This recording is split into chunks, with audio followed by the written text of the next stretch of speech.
Hello, this is a guy who likes fanfiction and is too lazy to read, so here is Ichigo in a world of women in audio form. Check the description for the links to the author. Chapter 1, The First Male Soul Reaper. It was another day for the 15-year-old high school teen. Another day of getting to school, finishing his work, hanging out with friends, and then helping a spirit find peace. Some punks were messing with a vase that had flowers in it that Ichigo left for a little girl's spirit, so he taught them a lesson.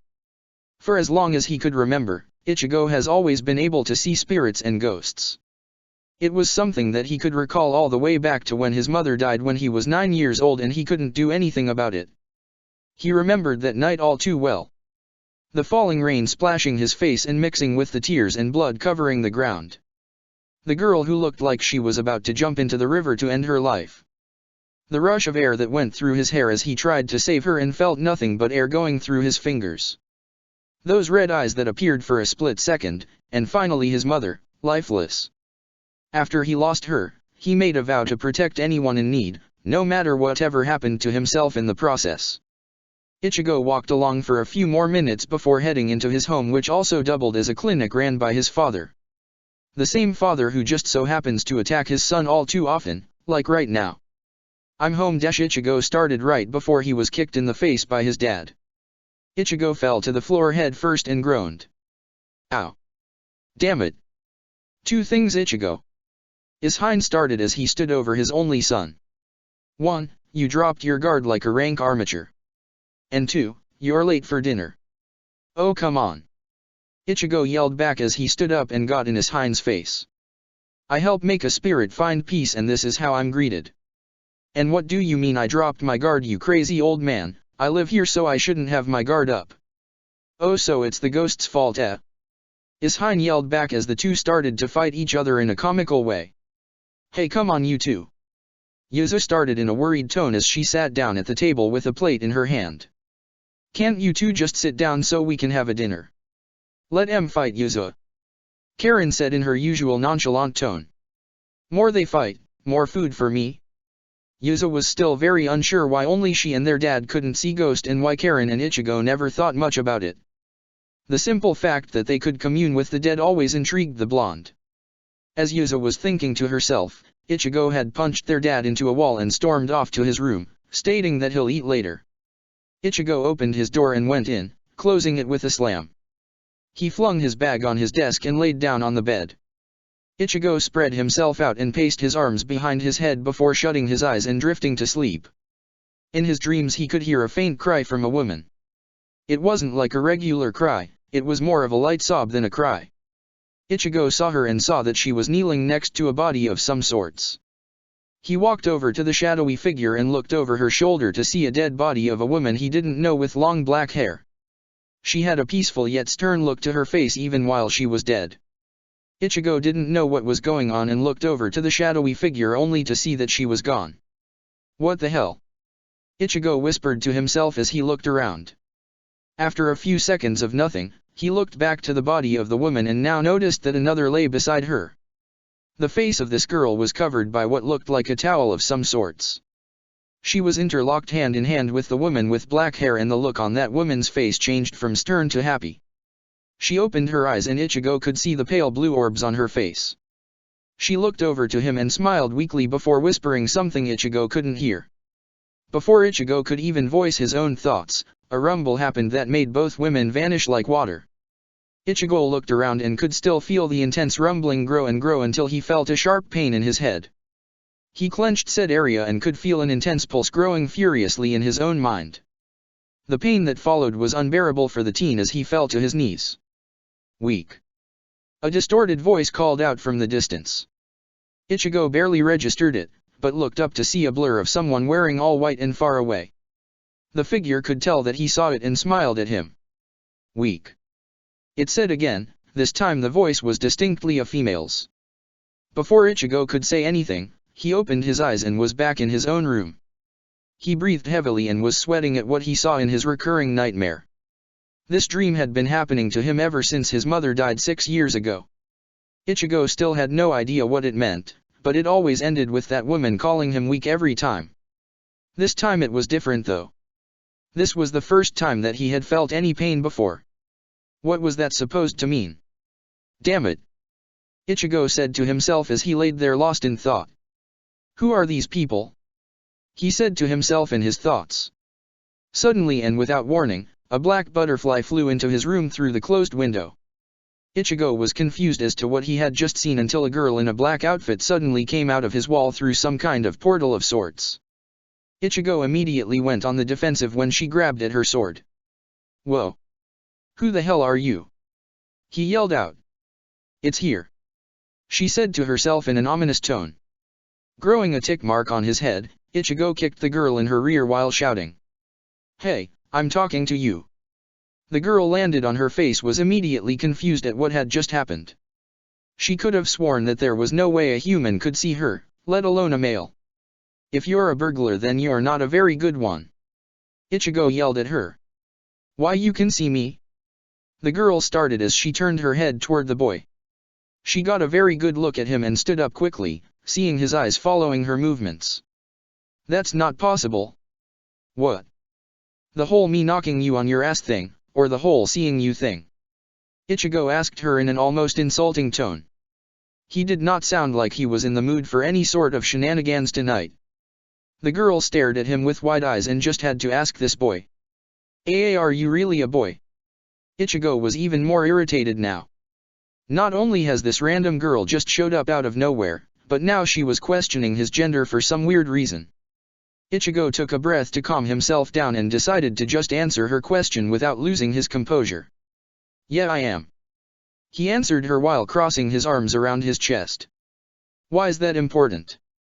And who even are you to begin with? The girl was in absolute shock now. In the entirety of the spirit world has there ever been a male who could see spirits? Only females could, at the very least, sense a spirit or hollow in the world of the living. How could this boy be able to not only see her, but also touch her as well? She slowly inched her way over to him and quickly tapped his shoulder, much to his discomfort. When he could feel that he was indeed not a spirit or some figment of her imagination, she looked at him even harder. Okay, I've had enough of this. Ichigo started as he placed his hand on her head. The touch was making the girl blush madly, something that she's never done before. I don't know who you think you are, but this is starting to get on my nerves. So I'm gonna have to tell you to get the hell out of my house, midget. The insult registered shortly after and the girl now had a tick mark on her head. Midget huh? She said as she moved her arms and started saying something. Bakudo number 1, sigh. Before Ichigo could question her, his arms were suddenly tied behind him and he was forced down to the ground. He struggled as hard as he could but to no avail. Now then. The girl started as she took a seat and brought out a marker and pad. I guess since you can see me, I might as well explain what I am and what I do to you. She started to draw on her pad with the marker and showed Ichigo a bad illustration of bunnies. Now then. I'm a soul reaper, and my job is to keep balance within the world of the living. These souls here are called plus souls, or good spirits of people that have died and haven't moved on because of some kind of grief of some kind. These are hollows, or bad spirits. They consume souls to survive and imbalances the spiritual world in doing so. These beings used to be plus souls but were changed into hollows when their soul chain was completely consumed. My job is to destroy the hollows and to send the plus to the soul society, a peaceful afterlife where all souls go to when cleansed. Ichigo listened to her explanation and understood it slightly, but her illustrations weren't making it easy. You know, he started, getting her attention. Your drawing really do suck. Her response to this was to draw on his face. After a little arguing from him, Ichigo calmed down a little to hear the rest of her explanation. He noticed that she was constantly looking away from his gaze and kept blushing. Not fully understanding this, Ichigo decided to just ask the obvious question. Hey Soul Reaper, why do you keep blushing when you look at me? Ichigo said to her, catching her by surprise. Well. She hesitated as she turned her gaze away from him for a quick second. She took a deep breath before turning back and answering. The Soul Society is comprised of all females. No males live there and none should be able to see us. Wait a second. Ichigo started. If there aren't any men there, then how are there so many of you, and what happens to a male soul? We reproduce in a natural way that doesn't require men. The male souls are the reason for that. The girl said, confusing Ichigo. When a male soul is sent into the spiritual world, their bodies change to that of a female's, but they can impregnate another female within that world. I've seen it before, and it's pretty strange to say the least. Ichigo didn't fully understand what she meant by this, but something told him that it had to be true if there really were so many souls in this soul society place she was talking about. She was about to continue talking, until a crash and a scream could be heard from downstairs. What the hell? Ichigo yelled out as he tried to stand up. Ichigo! Yuzo's weak voice could be heard from outside the doorway, and it caught both Ichigo's and the Soul Reaper's attention. Save, Karen! Yuzo! Ichigo yelled out as he saw his sister pass out on the ground. There must be a hollow down there. The girl said as she ran out of the room, leaving Ichigo there. She made it down and saw that the room was a wreck with a massive hole in the side of the wall. A hollow stood there with a girl with dark hair in its hand. Damn! She said as she drew her sword. Before she could do anything, Ichigo came crashing down the stairs, much to her amazement, and saw his sister in the hand of what he could only assume was a hollow. Karen! Ichigo stood up and started to struggle against the bindings. Stop it! The girls yelled at him. If you struggle too much, your soul will dash. She couldn't finish her sentence when Ichigo suddenly and without warning broke through the binding spell with pure strength. She was surprised beyond all reason, and even more so when he ran out with a chair and went to attack the hollow. The hollow punched Ichigo away and he skidded away, but he stood up and stood his ground. So, you're the one with the delicious smell. The hollow said in a feminine voice. I will enjoy eating you, boy. A very attractive and tasty boy at that. Before the hollow could do anything, the girl appeared above her and slashed her arm that had Karen in it. There was a screech as the hollow dropped Karen and Ichigo slid over to catch her. He ran back inside and set Karen down on the couch that was still standing normally. He was going to stay by her side, but that voice from his dream suddenly came into his mind just like in his nightmare. Are you still weak, Ichigo? She said to him. This was the first time she had ever said more than that one word to him. Who are you? Ichigo said as he heard the Soul Reaper outside scream in pain. He looked over and saw that the hollow had taken a bite out of the girl. Are you still weak, Ichigo? The voice in his head continued on. I'm not weak. Ichigo said as he continued to watch as the Soul Reaper fell to her knees. Then prove it. The voice said with a snicker. Show me what you can really do and prove to me that you're not weak. Ichigo suddenly felt a sudden surge of some sort of energy come over him. He ran outside and saw that the hollow was coming over to the Soul Reaper. She was slumped over on the wall and waiting for the hollow to finish her off.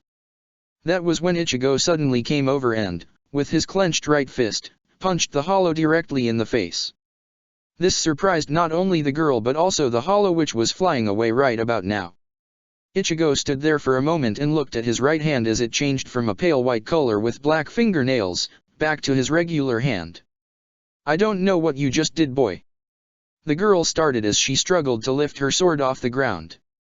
But you're not strong enough to kill the hollow. Take my sword and ram it through your heart. What? Ichigo asked her. What would that accomplish, Soul Reaper? My name is Rukia Kukaki. Rukia started. And this will give you a portion of my Soul Reaper powers to protect your family. Ichigo realized this and smirked at her. Then I guess I'll take over from here, Rukia. Ichigo said to her, causing her to blush madly. My name is Ichigo Kurosaki. The hollow charged at them to stop whatever they were planning, but was too late. In a massive bright flash of light, the boy started to change. Almost instantly, the hollow's arm was now on the ground. Ichigo stood there wielding a massive blade on his shoulder. Rukia sat there in a white kimono in complete and utter shock at what she was seeing. No way. She said to herself.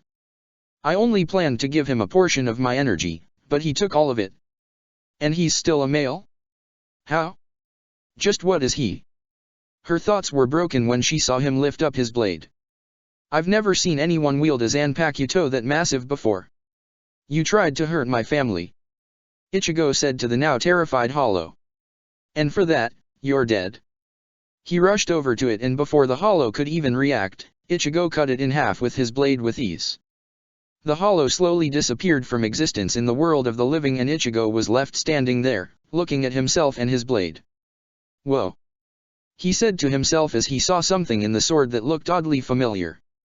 Urahara's shop. A blonde woman in a green and white bucket hat was sitting outside on the front porch of a candy shop.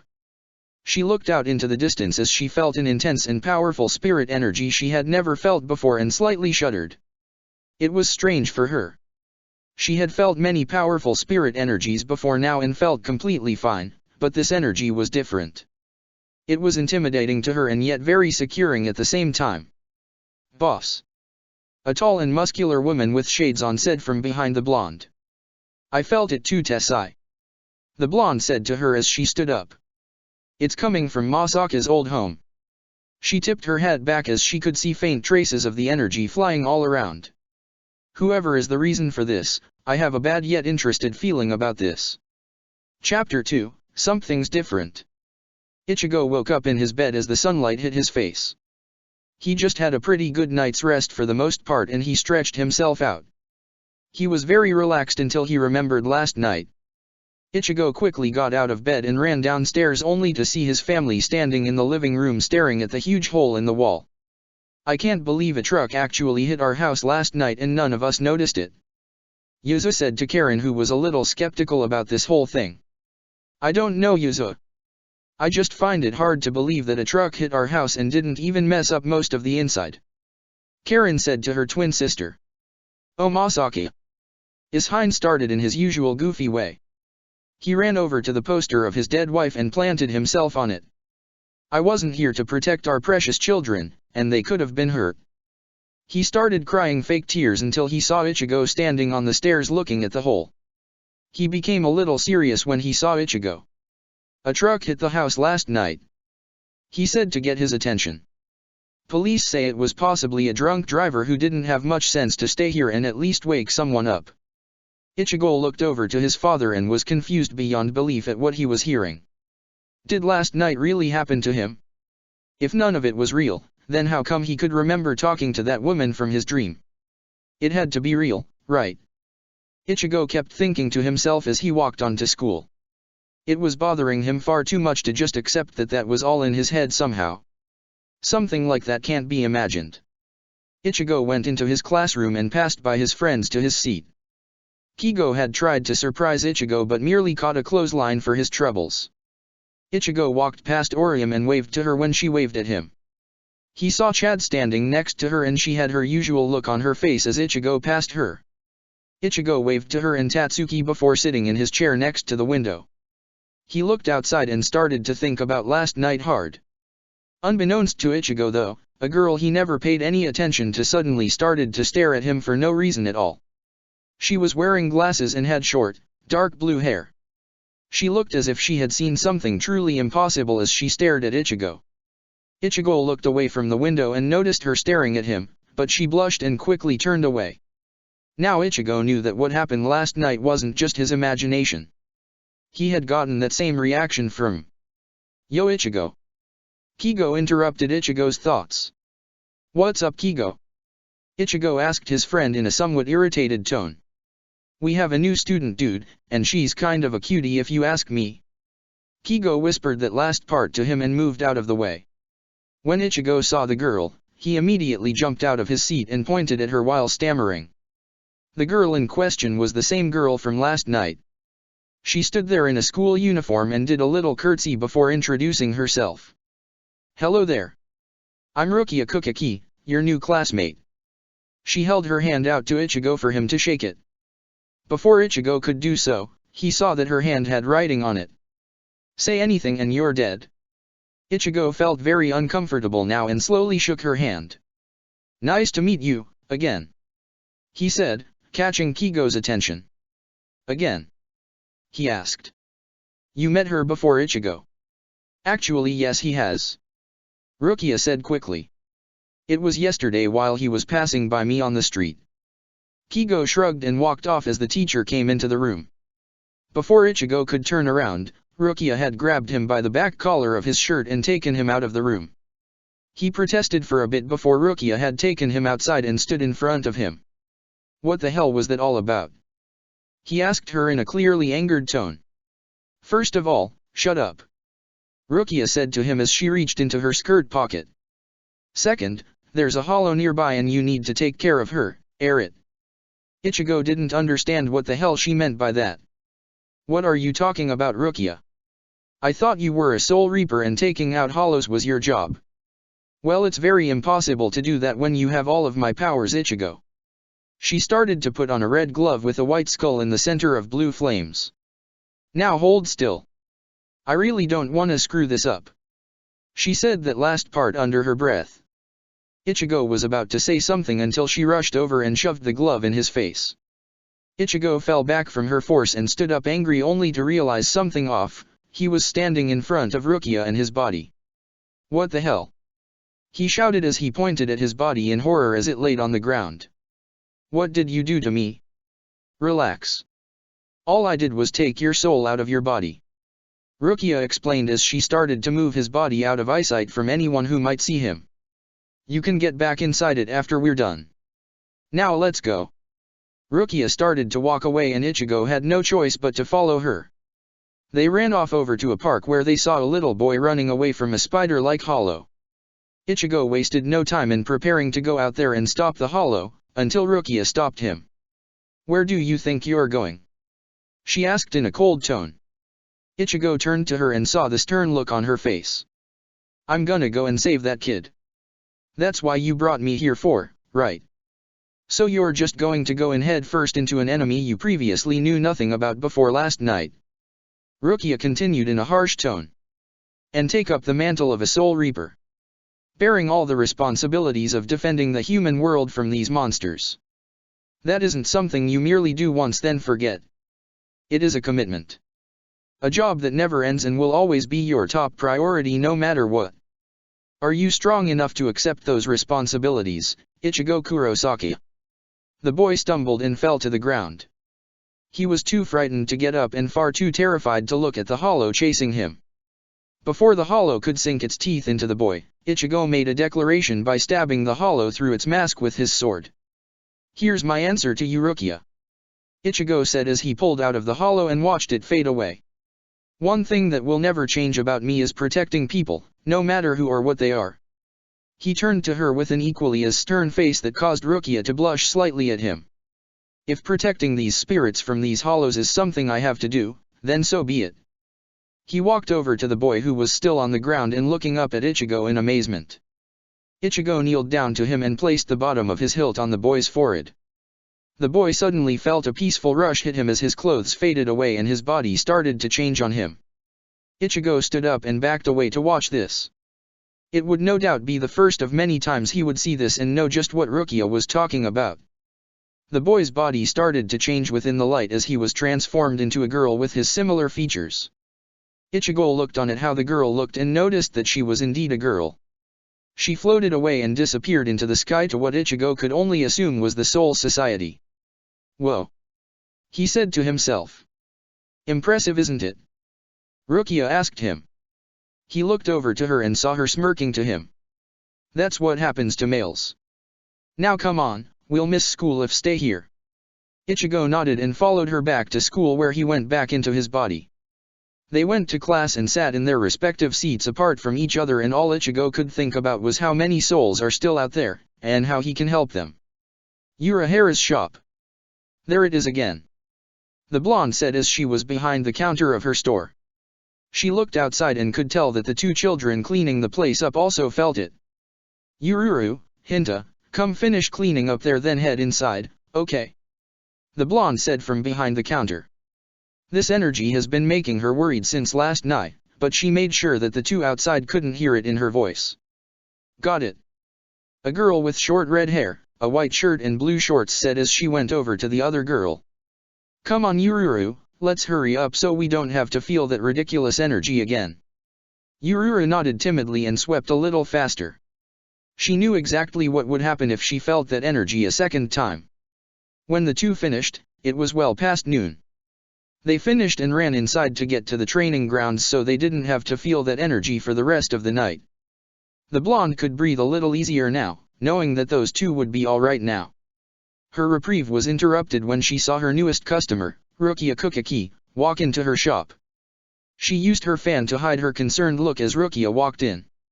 "Ah, my newest customer," the blonde said once she regained her composure.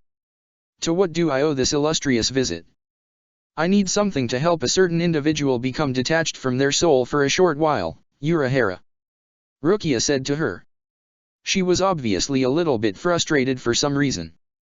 Urahara hadn't asked who exactly has her powers at all, for the simple fact that whoever it had to be someone truly dangerous to have her on edge like this. Urahara decided to chance it though. Not knowing was a lot more of a risk than actually knowing for a fact, and she needed to know. "Before I decide to hand you anything, Ms. Kukaki." She stood up and had a visibly serious face that made Rukia tense up a bit. "I need to know who exactly has your powers. Who is she?" Rukia could tell that this was going to frustrate the shopkeeper to no extent and decided it'd be best to tell her rather than have her in the dark. With a heavy sigh and a little bit of nervousness in her body movement that Urahara noticed, Rukia answered her. "Ichigo," Rukia said to her. "His name is Ichigo Kurosaki." Urahara was visibly stunned by two revelations at this point. The first being that the name of this person was Kurosaki, as in her old friend that died Kurosaki. The second was the fact that Rukia didn't say her name, she said his name. That meant that. "You mean to tell me that a boy has all of your powers?" Urahara yelled out uncharacteristically. Rukia jumped a bit from hearing the usually cool and calm shopkeeper raising her voice for the first time. Despite only knowing her for a short time, Rukia was a good judge of character and could tell from Urahara's body language and conversation methods that she was a very calm yet very intelligent person. To see her this way though, something about Ichigo being a male must be true shock to her. "Yes, he does," Rukia said after regaining herself. "I'm currently staying in his closet until my own powers come back to me." Urahara went from shocked to interested. The boy's power had been leaking all over the place since last night, and there was no way that others that are spiritually aware would quickly sense and find him. That just means that she has to get to him first and test just how strong he really is. Not wanting to waste any time, Urahara gave Rukia a Pez dispenser and told her to go on back to the boy. Rukia agreed and left quickly before she saw a strange black cat drop down from the roof. The black cat went inside and saw Urahara's strange look. Urahara sighed before she noticed the cat. "Yuruaki," Urahara said in surprise as she went towards the cat. She picked him up and asked, "You're here at a strange time, girl. What brings you back to my humble abode?" Yuruaki sighed before wiggling free of her grip and hoping on her right shoulder. "I felt an incredible amount of spirit energy all the way back here from where I was. Literally more than 20 miles away too. What's going on here, Kisuk?" the cat asked in a masculine voice. Kisuk didn't know how to answer her best friend's question other than just saying it. "That girl you saw leave, she had to give up her powers to someone so they can save their family from a hollow," Kisuk said to the cat, causing her to raise an eyebrow. "So the girl she gave her powers to must have an intense spiritual awareness to be able to draw out that much spirit energy that even I was getting nearly crushed in my normal form from 20 miles away?" Yuruaki asked her. "Yeah, pretty much, but only one thing is wrong with that statement, Yuruaki," Kisuk started, causing the cat to raise an eyebrow. "This surprised me very badly, but the one Rukia gave her powers to was a boy named Ichigo Kurosaki." Yuruaki was shocked by what she just heard. So much so that she fell off Kisuk's shoulder and changed to her regular form. She sat there, completely nude, and stared up at her friend with a mixture of confusion, curiosity, and what Kisuk could only assume was a bit of lust. "What does he look like? Is he ripped? Has that Rukia girl had her way with him yet, or is he the more dominant type?" She kept asking questions and kept getting more and more sensual with every one of them. Now, easy there, you kitty in heat," Kisuk said as she waved her arms in front of Yuruaki. "I haven't met him yet, but I am very interested in seeing just what he can do, and I'm very interested in just how he handles the Soul Society." Ichigo's house, a few days later. Ichigo had finally gotten home after some distractions from hollows and laid in his bed. This whole thing was a lot more frustrating than he thought it would be.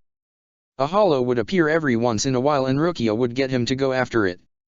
It was repetitive to keeping killing weak hollows, but it was simple enough for him to learn how to control his own power. Especially when he would unintentionally release a large amount of his energy without knowing. He had gotten better at it, but something just didn't feel right to him. Ever since he got this power he hasn't had that dream anymore, and that woman who kept calling him weak wasn't there anymore. Maybe he had finally shut her up, or maybe there was another reason that he just didn't know about. The next day went by as usual for the orange-haired teen. At least until he went into his classroom and saw a message on his desk. Meet me here after school. Be prepared to fight. The note had an address that Ichigo knew of and knew that this was going to be a ridiculous handful. He looked around to all the girls in the room to see which could be a possible enemy that wants him dead. He knew that it couldn't be Orium or Chad, those two couldn't harm him even if they wanted to. Tatsuki is his best friend, so there's no way she would want him dead. Chizuru doesn't seem likely to either. So all that left was the only other girl in the room that wasn't Rukia. That Urayu Ishida girl. So if she was the one that left the note, then what exactly can she do? After school, Ichigo had told Rukia about what was on his desk earlier.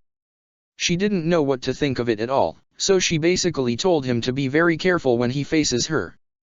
Ichigo took the pill and ejected from his body. Kon had been in Ichigo's body before and had already been basically forced to not do anything in his body. She was very adamant at first, but then Ichigo basically gave her to Yuzuin that plushie and she calmed down fast. Ichigo went to the set address and looked around for a little while before hearing a rustling behind him. He turned and had to avoid a blue arrow that came flying at a high speed. He barely dodged and quickly drew his blade to face his attacker. He watched as Urayu Ishida came out of the bushes holding a large blue bow made out of spirit energy. He was amazed at what he was seeing, and would have to ask Rukia just what the hell she was. Ichigo Kurosaki. Urayu started as she lowered her bow slightly. A boy with spiritual powers. Interesting indeed. I'm going to enjoy seeing just what you are. She pulled out a small blue pouch from her pocket and cracked it. Suddenly, a mass of hollows appeared within the world of living and surrounded them both. What the hell did you do, Urayu? Ichigo yelled at her as they stood back to back. I want to see you in action right now, Ichigo. She started as she raised her bow. Think of this as a competition, and your opponent is me. Ichigo smirked at her words and rushed into the horde of hollows. Chapter 3, Don't Follow Me. Ichigo rushed the horde of hollows in the park and started cutting them all down one by one. Urayu was holding her own, but took subtle glances at the teen. She was amazed that not only did he excel in destroying hollows, but his power was incredible. He was also very muscular and handsome. Urayu shook those thoughts out of her head and tried to stop her blushing. She continued to fire off arrows to the hollows and kept her distance from Ichigo to keep her mind clear. A little ways off from the battle, or massacre if you really want to get technical, Rukia stood there and watched in awe at how proficient Ichigo was. Yes, Urayu was impressive with her bow, but Ichigo was just on another level of power compared to her. Rukia also noticed something that Ichigo was doing that made her nervous. He was smiling and laughing. Ichigo was enjoying this. Killing hollows was enjoyable to him, something that only a few Soul Reapers back in the Soul Society would agree upon. Rukia continued to watch, unaware of the approaching figure behind her until she felt a tap on her shoulder. She turned to see Kisuk standing there with her cane and a black cat was on her left shoulder. Urahara. Rukia started in a confused tone. What are you doing here? Both Kisuk and the cat kept their eyes on Ichigo, but Kisuk managed to say something. So that's him. Wow, he looks incredible. Kisuk. The cat started, catching Rukia by surprise at a talking cat. What's up Urayuki? I want to eat him up so badly right now. Urayuki said with a slight whimper as they continued to watch Ichigo destroy hollow after hollow. After a few minutes, all four females noticed that the hollows were running away from Ichigo. This confused them as Ichigo looked like he could keep going all day. Hey! He yelled out as the hollows all ran away through strange portals they kept creating to get away from him. Ichigo was confused by how they reacted and turned to see Urayu staring at him in disbelief. He sighed and marched over to her. She tensed at every step he took and looked like she was about to raise her bow, but she didn't. Or more like she couldn't. She felt some kind of heat going around her body as he walked over to her. She tried to focus, but her vision and senses became hazy. Ichigo stood in front of her and grabbed her by her shirt to pull her closer. The closeness was too much for her and she blushed madly. Just what the hell did you do to draw that many hollows here? Uriah looked away from his gaze and answered in a low tone. It wasn't supposed to draw that many in. Just a few. Ichigo could tell that she was very uncomfortable with how close he was to her, so he sighed again and let her go. Fine. He started as he placed his blade on his shoulder. Uriah looked up at him and saw his stern gaze staring straight at her. Next time you do something that's stupid, I won't make the effort of saving your ass. He yelled at her, much to her surprise. Save me. Uriah stammered out. I wouldn't have needed your help dealing with any of these hollows. I could take on a strong one without needing anyone to save me. Just as Ichigo was about to retort, there was a large crack that formed in the sky. The two looked up to it and saw a massive hollow stepping out of it. Uriah and Rukia were terrified at seeing the large hollow in the world of the living. Kisuke and Yoriyuki were surprised to see the Minos stepping out. Ichigo, on the other hand, was actually excited. He couldn't explain it, but he was very happy to get the chance to fight a strong hollow like this. He grinned at the Minos before taking his sword off his shoulder. Now that's more like it, he said as he rushed over to the Minos. No. Wait. Uriah yelled out as Ichigo rushed over. Ichigo. Rukia was about to go over and stop him, but Kisuke snapped her fingers and Rukia dropped down like an intense weight had been placed on her. Ichigo didn't hesitate at all, charging at the Minos. He threw himself at its legs and went for a slash, but the Minos kicked him as he was coming to it. He skidded on the ground a little and recovered before smirking. He was enjoying this, and it didn't go unnoticed by the four. They were all just very surprised by the fact that Ichigo was enjoying this. Ichigo rushed over again but stopped when he saw that the Minos had charged up some kind of beam in its mouth. He looked up to it in confusion for a while before seeing the bright flash of energy coming straight at him. He was surprised but kept his cool as he raised his blade to block the attack. At first, he was struggling. The force of the attack was great and powerful, but he could feel something strangely familiar about this energy. Suddenly, Ichigo was filled with an intense power that was enough to lift up his blade and send the attack right back at the Minos. There was a large gust of wind that blew from his counter, and the Minos let out a cry of pain before retreating back into the crack in the sky. When the Minos was gone and the wind cleared, Ichigo raised his free hand into the air and shouted out. Who else wants some? The four were a mixture of amazed by his power and shocked by it at the same time. Kisuke and Yoriyuki hadn't expected this at all. They knew he was strong and powerful, but they had no idea he was that strong. Rukia was absolutely stunned by how strong Ichigo was. She had known him long enough to analyze his power, but she had no idea it was this immense. Uriah didn't know what to think. She was just standing there swallowed up by his power, and to her, it was incredible. Unbeknownst to any of them, another woman had seen the entire thing as well. She was wearing a Soul Reaper uniform and had on a straw hat that was fastened to her head. She got one good look at the orange-haired teen and noticed two things: 1, he was incredibly powerful, and 2, he was a boy. She looked to the other side of the park and saw her target as well and gasped. I've got to report this, she said as she opened a Senkaimon and ran through it.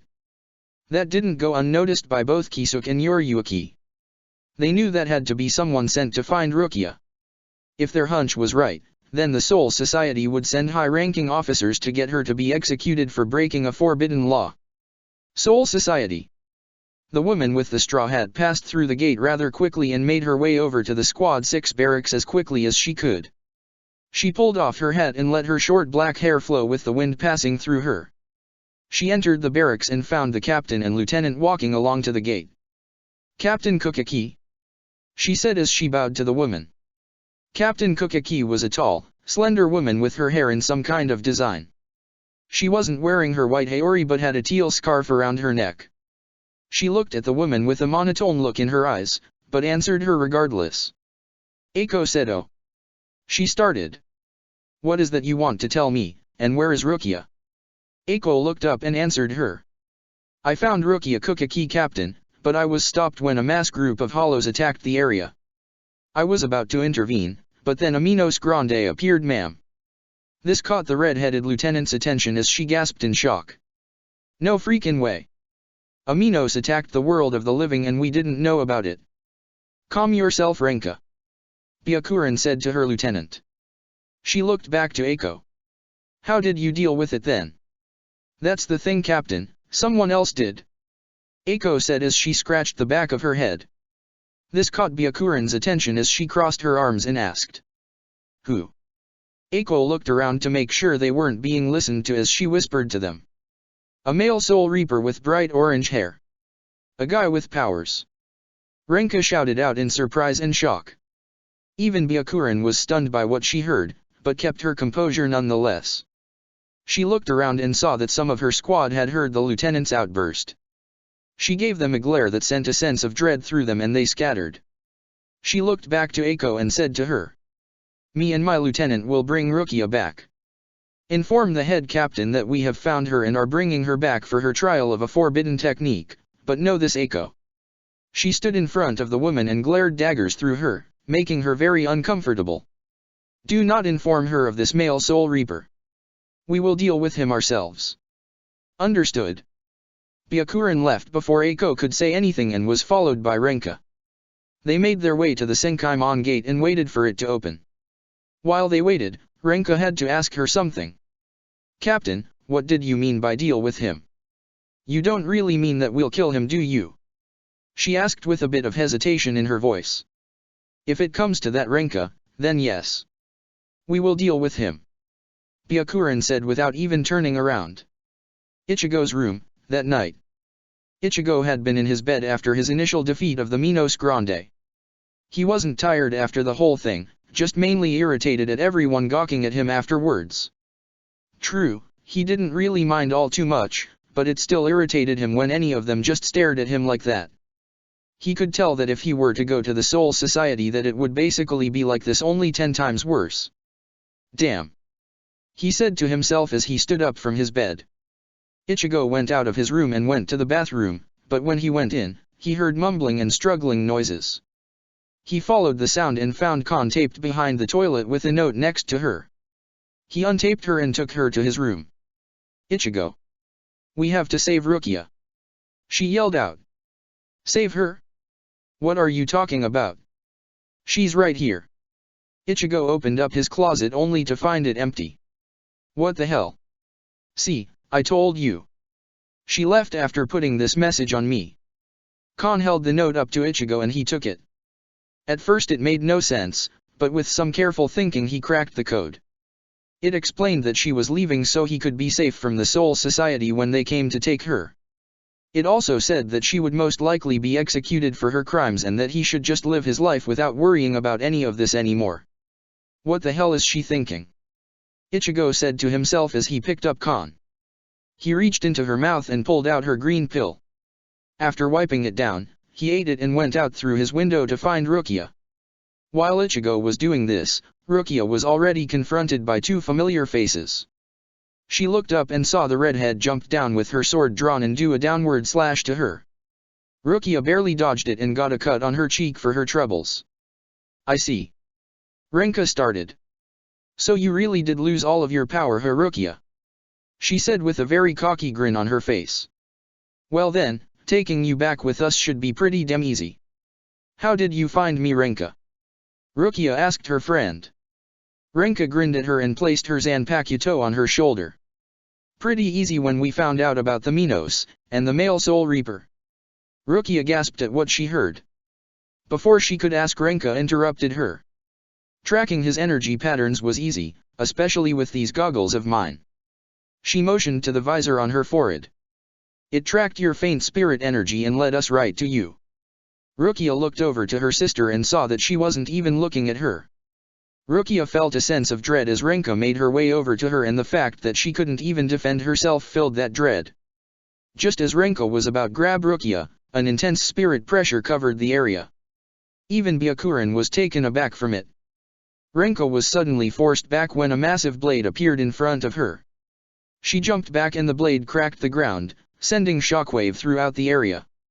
Ichigo stood there with a combination of irritation and anger.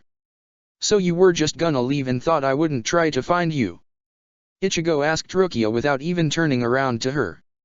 Rukia felt even worse now and lowered her head in shame. "So just who the hell are you two?" Both Renka and Byakuran were still stunned to see a boy with Soul Reaper powers, but Renka was able to answer after shaking her head a little. "My name is the last you'll ever hear, boy." She started as she placed her left hand over her Zanpakuto. "Roar, Zabumaru." She swept her hand across the blade and it changed to a large blade with what looked like some kind of connections to it. She saw Ichigo's stunned expression and smirked to him.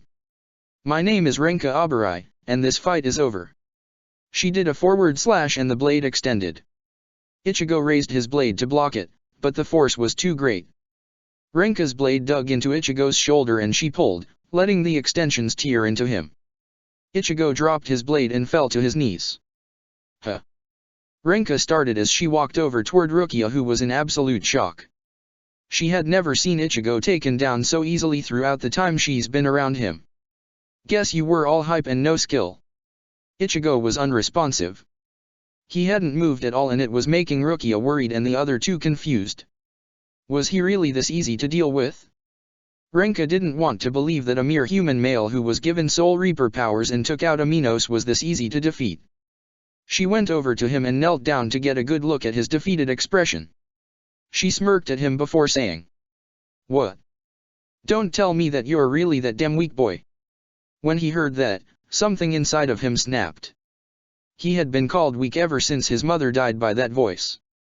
When he got his powers, the voice stopped and he thought that he had proven that he wasn't weak anymore. This girl had beaten him in one shot and was now calling him weak. That was the last straw. Ichigo grabbed his sword and slowly stood up. Renka grinned and backed away to prepare for an actual fight this time. Rukia was about to beg him not to continue, but she was silenced when she saw the energy coming from his sword. It was faint and hard to detect, but she could tell that it was black. Suddenly, an incredible amount of energy covered the entire street, surprising all three women. Ichigo looked at Renka with an evil-like smirk and rushed her. She prepared to block but was forced back by the force of his energy. She slid on a rail and the visor she had broke. "What in the hell is this?" she asked him as he looked at her with a mad grin on his face. "I don't know what this is," he started. His voice was a little different too. Almost a little distorted like. "But I can dig this." He ran over to her and she lazily dodged his slash. She looked down to see that her shiakusho had been cut, revealing her tattooed breast to the boy.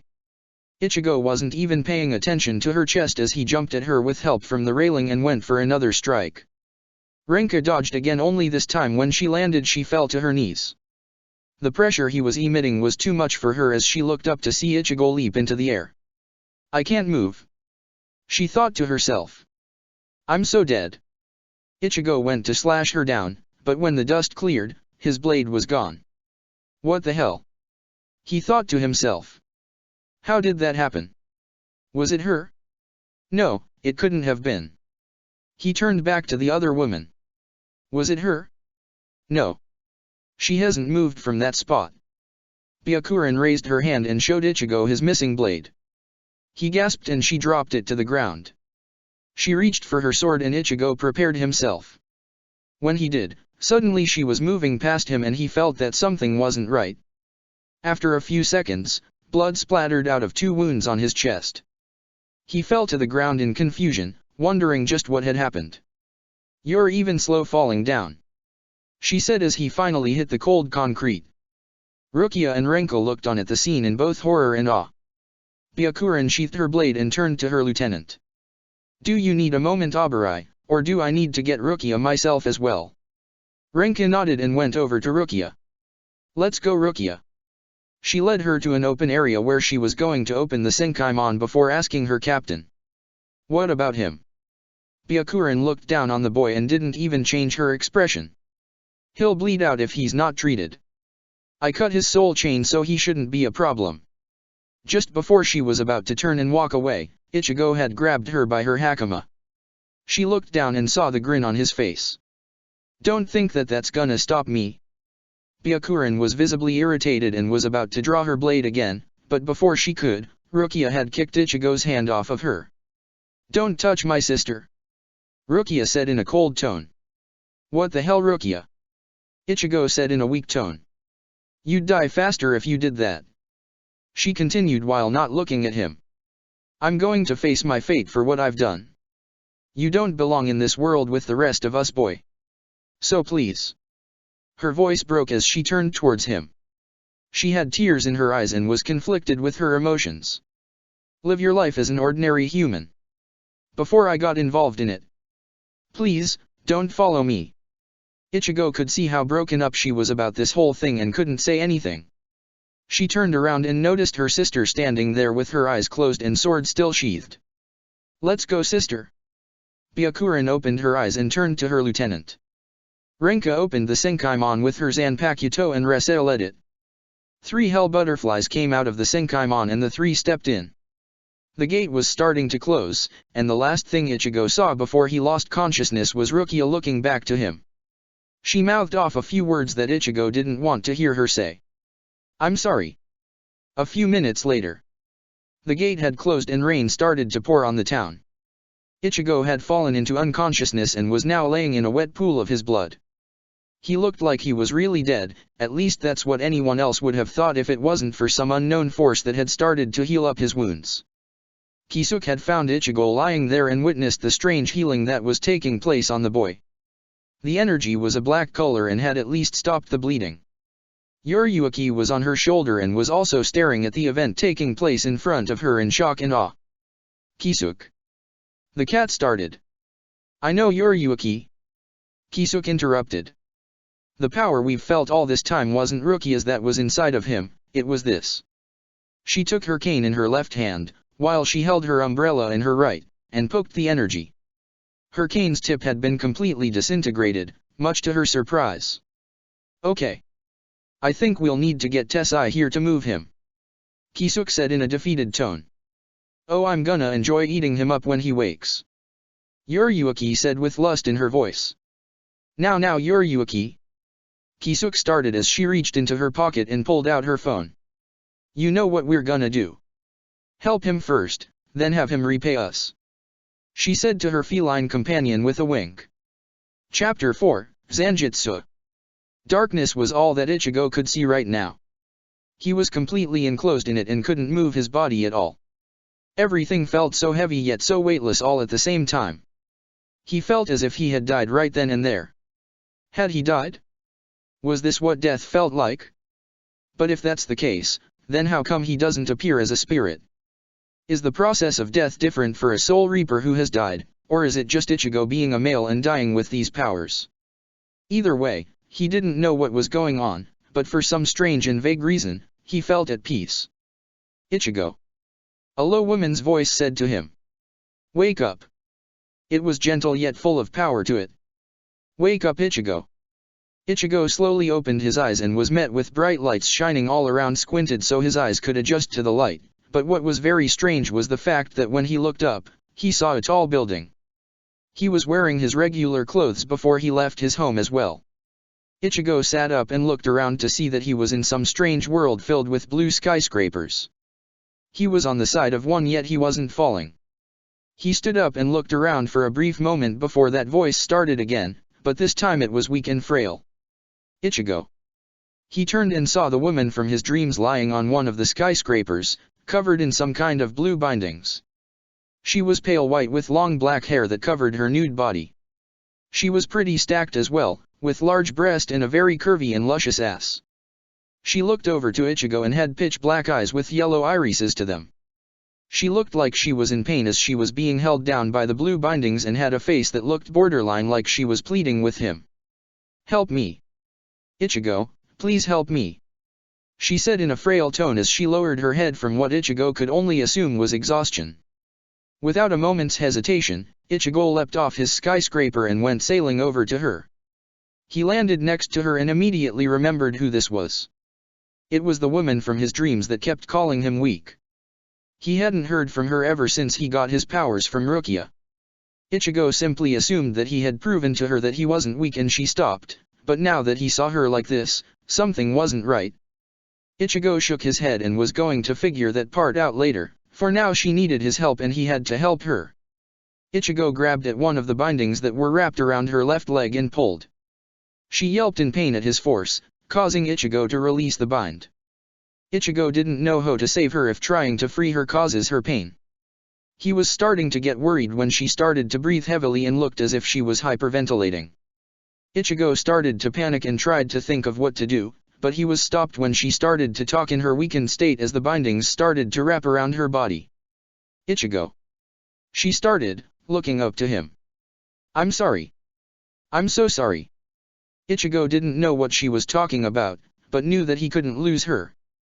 She was a part of him somehow ever since that night, and he needed to know just who she was.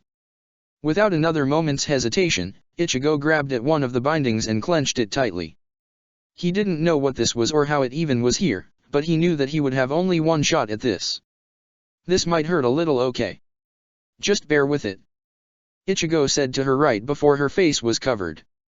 Ichigo gritted his teeth and pulled on the bindings hard. The woman yelped in pain as the binding was ripped off of her. The second the bindings came off and were thrown to the side, they dissipated into the air. Ichigo started to pull at all the bindings, almost going deaf from her screams of pain, but he only had one more left. He reached for it but the woman stopped him. No, Ichigo. She said with a little bit of power in her voice now. This last one is mine. Ichigo nodded to her request and backed away. The binding was attached to her neck so she grabbed it with both hands. After taking a moment to prepare she pulled at the binding and violently ripped it away from herself. She screamed in pain, this time louder than previous screams, and fell to her knees from the pain. Ichigo caught her before she could fully fall down to ground and held onto her. She breathed in and out slowly and tilted her head up to meet Ichigo's brown eyes. She smiled at him and shut her eyes before saying to him. Man, that was painful. Are you gonna be okay? Ichigo asked her in a concerned tone. Before Ichigo could even see it coming, she planted her lips into Ichigo's and held them there for several seconds. Ichigo was stunned at what she was doing but didn't bother to stop her. Something about this was so wrong to him yet felt so natural. He leaned into the kiss and deepened it for a little longer until she pulled away.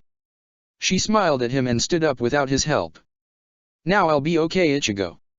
Thank you. She said to him. Why did you kiss me? He asked as he stood up. Her smile grew even wider and she placed a finger on his lips. Wish I could tell you, but right now those horny bitches are all over you. And I think you'll be surprised at who else is there. She waved her other hand to him and a bright flash appeared from it. I'll see you in a bit, Ichigo.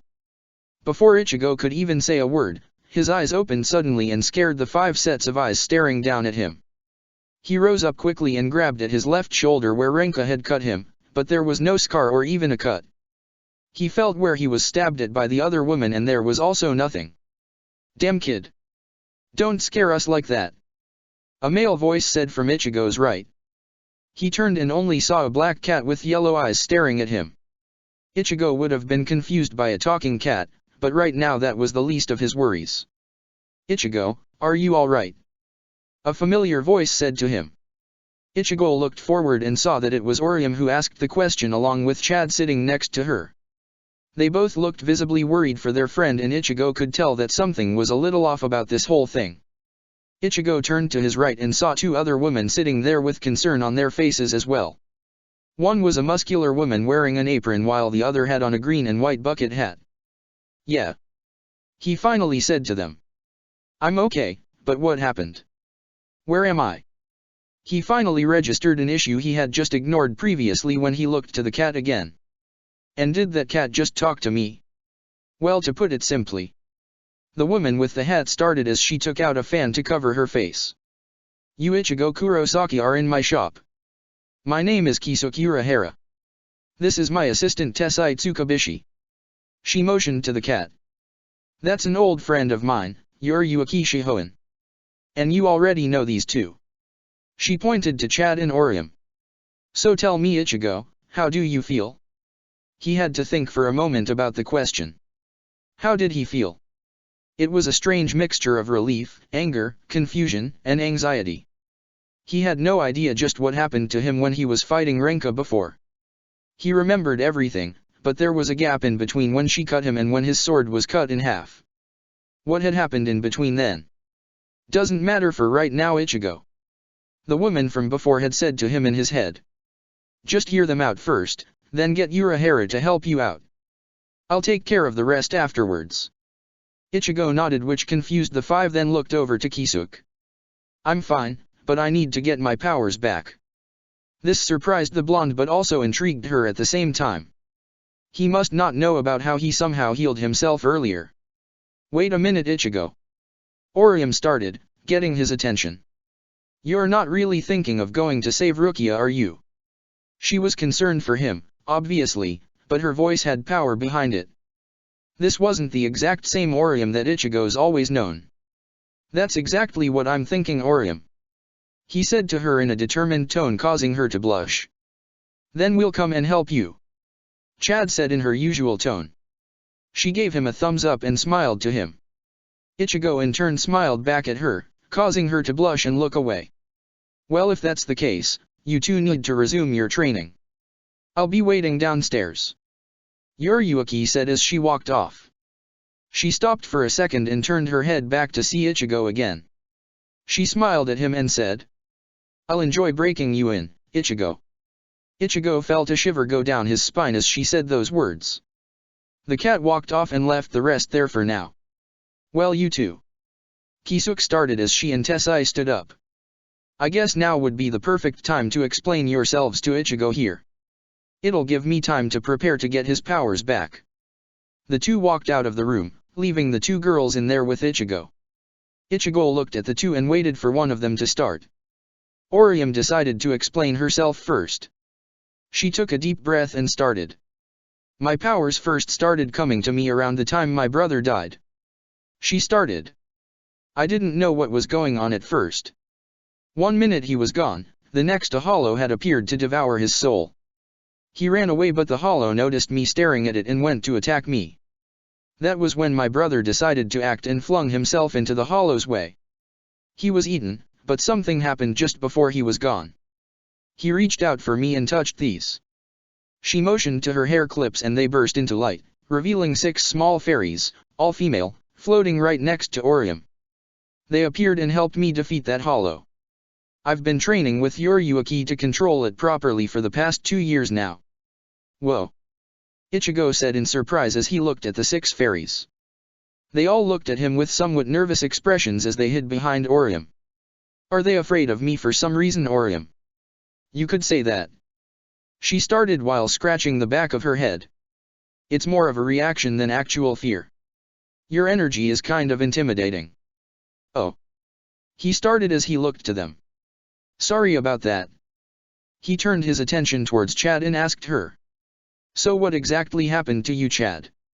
She looked away from him again and started to explain. This happened when I was attacked by a hollow a few months before I met you. I didn't know what it was at first, but I just remembered what my grandfather told me about using my strength to help others. I fought the hollow for a short time before this happened. She extended her right arm and it was now covered in a blue armor with red highlights around it. There was a shoulder piece to it that was also blue. Yuriyuki and Kisuke have been training me for about as long as they've trained Orium. I'm sorry I never told you after you got your powers, Ichigo. There was a hint of despair in her voice as she said those words. It's okay. I understand why neither of you told me. Ichigo said to them, getting their attention. Y'all don't have to apologize to me, okay? They both smiled at him and watched as he stood up, revealing his toned and muscular body. They blushed and Ichigo noticed. He rolled his eyes and found his shirt on the ground next to the futon. Both of them regained their composures and led Ichigo to a trapdoor that had a ladder leading down. They went down and Ichigo was in absolute awe at how large the underground room was. He looked around and didn't even notice Kan as she ran over to him with fake tears in her eyes. Ichigo! She yelled out as she jumped onto his chest and burst out in tears. You scared me so much when I was told to bring your delicious body here. Ichigo wasn't in the mood to question what she was doing with his body while he was gone, So he simply detached her from his chest and threw her off to the side. He saw Kisuk standing there with her cane in hand and a smile on her face. He had a bad feeling about this, but relented and walked over to her anyway. "Alrighty then, Ichigo," she said in a jovial tone as she raised her cane up. "This should be easy for you, hopefully." She shoved her cane into Ichigo's forehead and his soul came out. He was wearing the same clothes as before and had a chain attached to his chest that was connected to his body. As Ichigo caught himself, he watched as a red-haired girl cut his chain with a cleaver that was a little too big for her. Before Ichigo could protest, a hole appeared under him and he fell into it. Everyone looked down into it and saw Ichigo slowly stand back up. "Honestly, Kisuk," Yuriuki said to her friend. "You could have at least warned him you were going to do that." "I know that, but I thought this would be better," Kisuk started as she looked down to Ichigo. "Alright, Ichigo. You have to make your way back up her before your soul chain is devoured completely. What happens when that happens?" Ichigo asked her from the bottom of the hole. Kisuk dropped her smile and sighed. "You'll turn into a hollow and we'll have to kill you." She said those words with a hint of disdain behind them. Ichigo could see it in every single one of their eyes that they didn't want to do that. He didn't know how he was going to do this, but he had to get out of this hole and fast. His chain started to come alive and devour at his chain at a quick rate, surprising everyone there. "Ms. Urahara!" Orium yelled out to the confused store owner. "It's not supposed to be this quick for any individual," she said in a panicked tone. "Tessai, Yuriuki, we need to dash." Before she finished her sentence, a white wall appeared around the hole and solidified. Everyone started to panic at just what happened and if Ichigo was okay. Ichigo's inner world. Ichigo opened his eyes and was back on a skyscraper in that world again. He looked around for that woman again and saw her lounging on a nearby skyscraper. She was clothed this time in an all-white Soul Reaper outfit, but she had the top opened up enough to show off her cleavage. Her hair was tied up in a ponytail and she was looking straight at Ichigo with a smile on her face. "Told ya I'd see you in a bit, Ichigo," she said as she stood up and leapt over to him. "Wait a sec," Ichigo said as she landed in front of him. "Kisuk said if my soul chain was completely gone that I'd turn into a hollow." "Yeah, but you don't need to worry about that," she said to him with a grin on her face. "Like I said before, you don't have to worry about it, Ichigo. Now then, let's get you back in the game." Her smile grew as she held out her right arm and a sword appeared in it. It was a basic sword with really nothing too interesting about it. She tossed it to Ichigo and he caught it. He examined the blade for a few seconds before looking to her. "What's this for? I thought my Zanpakuto was huge," Ichigo said to her in a confused tone.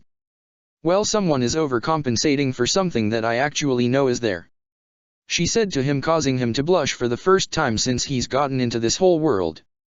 "That sword you lugged around wasn't yours. It was Rukia's." Ichigo perked an eyebrow to this. "What are you talking about, hers?" "Easy. She gave you her powers and you just so happen to have an extraordinary amount of spirit energy," she continued. "You've had this amount of power ever since you were born, Ichigo." Ichigo gasped at her words and even more when he saw pull out a massive cleaver from thin air. The cleaver had bandages for around the hilt and no guard. It was white on the front side while being black on the back. She looked at the shocked look on his face and smiled again before planting the blade into the skyscraper. "Now that has your attention," she started as she leaned on the cleaver. "You need to learn my name and how to use my power." Ichigo gained a smirk of his own face and took a stance with the blade in his hand. "Then let's do this." She grinned and pulled the cleaver out. She rushed over to him and clashed her blade with his. The force of her blow pushed him back far as she flung him around with just that one blow. Ichigo was stunned for a second, but quickly moved out of the way when he saw the cleaver flying at him at incredible speeds. He continued to dodge and stood up trying to analyze her fighting style. It was strange to him. It was sporadic yet accurate, powerful yet deadly. He dodged several of her swift strikes and blocked a few of them only to be pushed back once again. He fell to one knee and watched as she twirled the cleaver into the air. "Come on, Ichigo," she said to him in a seductive tone. "Don't tell me that killer instinct of yours just ran out." "Instinct?" Ichigo asked himself in a low tone. He started to remember when he fought the mass group of hollows. Or the time when he first attacked the hollow that had his sister. And now he started to remember just what happened after Renka had cut him down so easily. It was his instincts that made him release that energy, but it was being constrained by Rukia's power. He stood up and looked at her as she caught the cleaver and placed it on her shoulder. So. She started with a grin. You figured it out yet? Ichigo looked at her, then closed his eyes and let that instinct take over like before. He could feel it now. That power, that intensity, that will to defeat his enemies. It was incredible to him as he felt some kind of change in his body. He opened his eyes and saw the cleaver now in his hand and her standing directly in front of him. She was smiling at him as she saw that his eyes were now just like hers. She placed her hand on his face and he could feel a mask forming on him. The mask was white with a black wing on the right side that had a red highlight around it. The mask had white teeth to it that also had red highlights going around it. Ichigo could feel it, he could feel that power from before, only now it was his own. He looked at his left hand and clenched it, seeing that it changed to that white color like it did before. When he unclenched it, his hand went back to its normal color. He looked back to her and saw her smile. She now had white eyes with yellow irises now. Well, Ichigo, she said to him. What's my name? Ichigo looked at her and then to his Zanpakuto. He looked back at her and said in a distorted tone. Zanjutsu. Underground training area. Everyone had been trying to crack open the shell that had formed to cover the hole for a few minutes now. Yuryuki had even went into her normal form and tried to her hand at it. This was all to no avail. Every time they would crack it, it would fix itself faster than they could react. After several minutes, Kisuke had assumed the worst possible thing that could have happened. Guys. She started in a grim tone. Everyone had stopped their assault on the floor and looked over to her. I think that dash. An intense spiritual pressure suddenly dropped down on everyone in the room and the floor, keeping Ichigo in the hole cracked. Everybody get back. Yuryuki yelled out as they scattered. The floor began to completely crack all around and a black energy seeped out of them. After a few seconds, the floor blew apart and the black energy flew out of it. The energy bounced off of the ceiling and landed hard on the ground, kicking up dust in the process. The group had prepared themselves for an attack as they saw red eyes through the smoke and immediately tensed up. For several uninterrupted seconds there was nothing but dust and those red eyes staring at them. Then the eyes started to move up as if the person was standing. A hand appeared out of the dust that was completely white and waved across the dust quickly. In one swift motion, the dust was gone and everyone got a really good look at Ichigo now. He was in his Soul Reaper uniform like how he should, but they also saw the cleaver in his right hand and the mask. Ichigo stood there motionless for a few seconds before moving his free hand to his mask. He grabbed at the eye holes and pulled to reveal his face to them. He placed the mask on top of his head and looked over to them with his new eyes. Ichigo saw the looks of shock in their eyes and smirked. Well. He started as he placed his cleaver on his shoulder. That wasn't as hard as I thought it would be. Chapter 5, 2. Much. Touching. Ichigo stood at the ready. He defended himself as everyone continuously threw attack after attack at him. They were amazed by how his power worked. It was fluid yet sporadic at the same time while also being heavy with power. He would also use various different techniques that threw everyone off at some moments, like using his speed to confuse one while attacking the other. They had been at this for a few days now and were preparing to leave first thing in the morning. Ichigo had progressed tremendously since he emerged from the ground with that mask on. Kisuke had done a few tests on him and found out that he somehow had hollow powers before his soul chain was eaten away. The girls were both surprised and confused at this new information. Ichigo had already figured that out already. It was nighttime when Ichigo and Kon left for home. She had been accompanying him to his training sessions to both get back into his body, and to see his sexy muscles through his outfit. It was strange for her to find anyone other than Rukia attractive, but she was slowly starting to feel this way toward the orange-haired teen. She wasn't the only one, as apparent from the way the rest of the group that trains with him have made easy to figure out. As Ichigo and Kon reached the house, Kon leapt onto his shoulder and just sat there. What's up, Kon? Ichigo asked her as he opened the door and went inside. Nothing, she said in a low tone. Just wanted to touch you for a few seconds. Ichigo didn't particularly mind.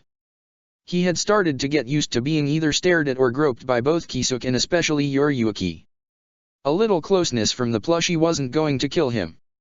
He went into his room and set Kon down on the table before going to the bathroom to take a shower. As he did this, Kon sat there and wondered just how everything was going to go tomorrow. If she had her own body, then she wouldn't hesitate to do all she could to help Ichigo out. She could only wonder how she could help out properly besides keeping his body safe when he left. A sudden thought came to mind. After Ichigo and the girls leave tomorrow, she could ask Kisuke about a body. Ichigo came back into the room dressed in his shorts and a loose shirt.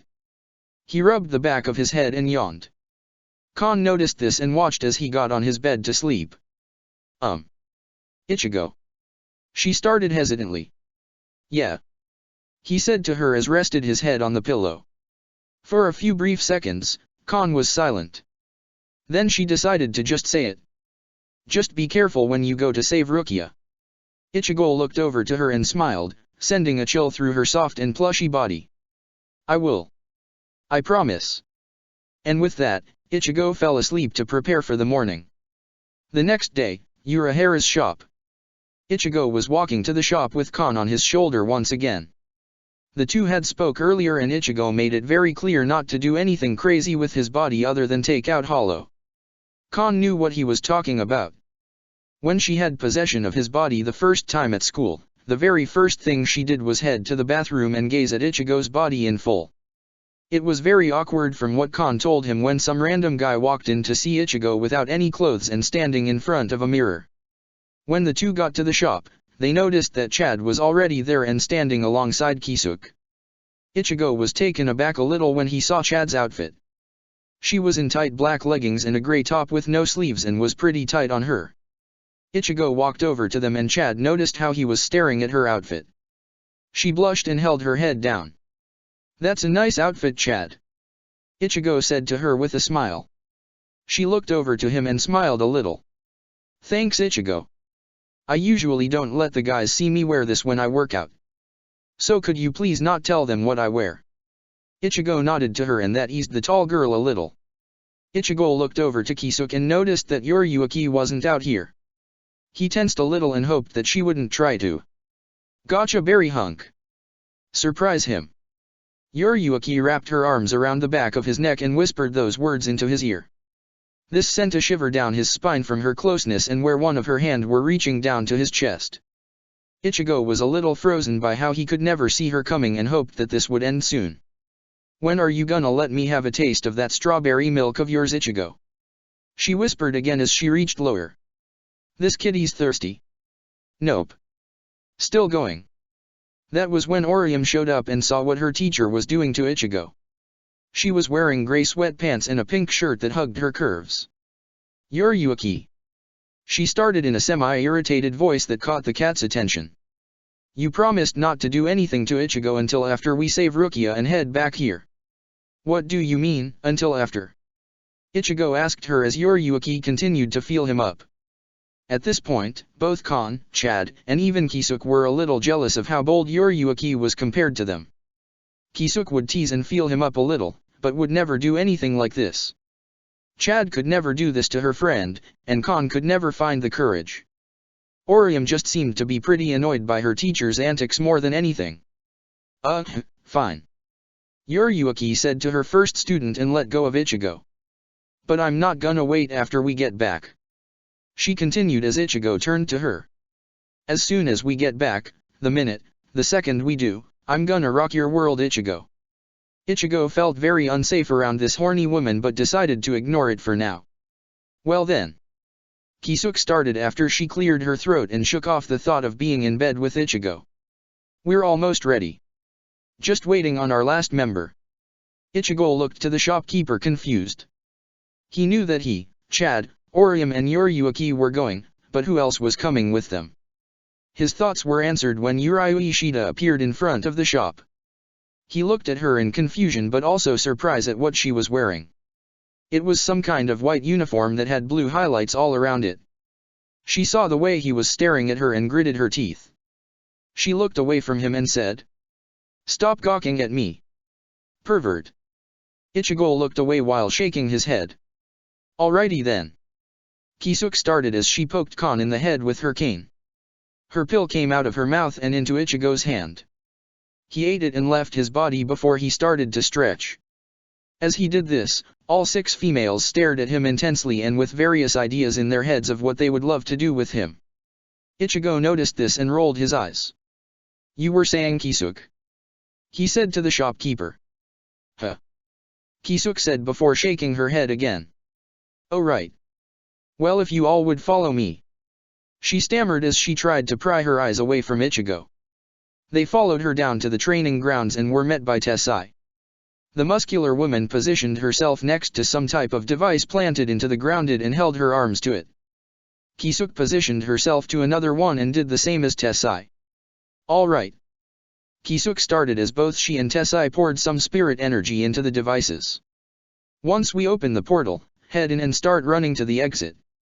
Yuruaki knows the way and someone that can help get all of you into the Siridi, so she'll lead the way." Everyone nodded and waited for a moment. Suddenly the portal opened and the 5 ran inside. Once through it, the portal closed. "Whew." Kisuk started as she stood up and wiped her forehead. "That took a while to complete, but at least they'll get there all right." Boss." Tessai started with a semi-concerned tone of voice. As impressive as that was, how exactly are they supposed to get back? Kisuk's jaw dropped as she realized this just now. "Oh shit." "Kisuk." Kon started as she approached the shopkeeper. Kisuk looked to her and could see a determined type of look on her face, despite it being Ichigo's.